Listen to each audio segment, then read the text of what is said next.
Her first comment upon taking her seat was, "There's so many famous writers here, I don't know if I can handle it." Well, it's true. I'm overwhelmed. Well, are you nervous to be up here with me because I know all the dirt? A little bit, yes. A little bit, yes. okay. Okay, I thought I would start here. Okay, whenever I go out on the road and am asked a question about you, this is the first thing I'm always asked. What is the best piece of advice on writing she has ever given you? Do you know what it is? Do you know what I'm thinking of? Write the book you want to read. Exactly. Write the book you want to live in, too. Right. Yeah. Right. And if you're not writing the book that you want to read, you have a problem. Exactly. Right. Yeah. Right. Because there's some other agenda at work. You're writing the book that you think is going to win an award, or the book that you think is going to be reviewed well by a certain critic. Right, exactly. Okay. But in the Bay Area in the 1970s, when you went into writers' workshops and bookstores and said you wanted to write about vampires, how did that go? It went over very badly. Even my own doctor told me maybe that wasn't such a good idea. Your doctor? What did he say? I said I'd written this book, and it was called Interview with the Vampire, and he said, maybe you should change the title of that book.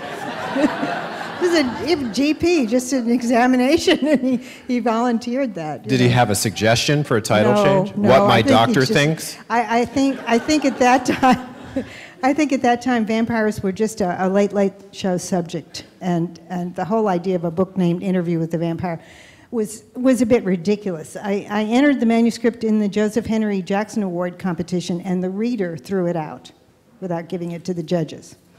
So tell us what that means. There was like a selection committee? Yeah, there was a reader who went through and threw out many manuscripts that he just didn't think the judges would be interested in, and Interview with the Vampire was one of them.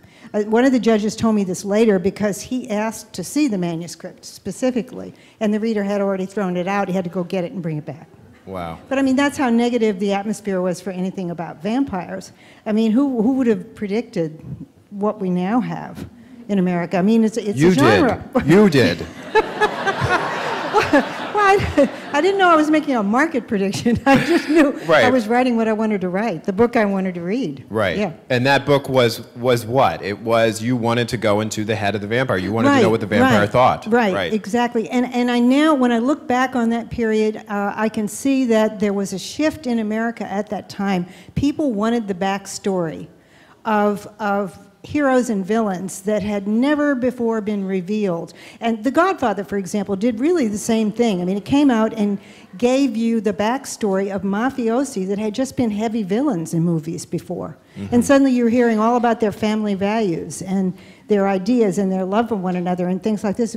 And then the Superman movie came shortly after. Mario Puzo, in fact, wrote the script for the first Superman movie, and it was the same thing. It did high production values to give you the real story of Superman, whom you'd only seen in comic books and on TV series that treated him as a very flat character. Mm-hmm. Suddenly you saw something else. But, you know, all these things happened at once for different reasons. I wasn't aware that all that was going on.